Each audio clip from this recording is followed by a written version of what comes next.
कोली सोरील्या डोली र मुंबईच्या किनारी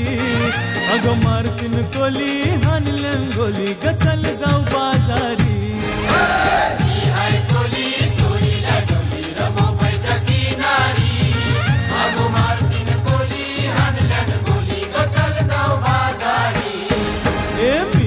कोली सोरील्या डोली र मुंबईच्या किनारी अगं मारतीन कोली हानल्यान गोली ग चल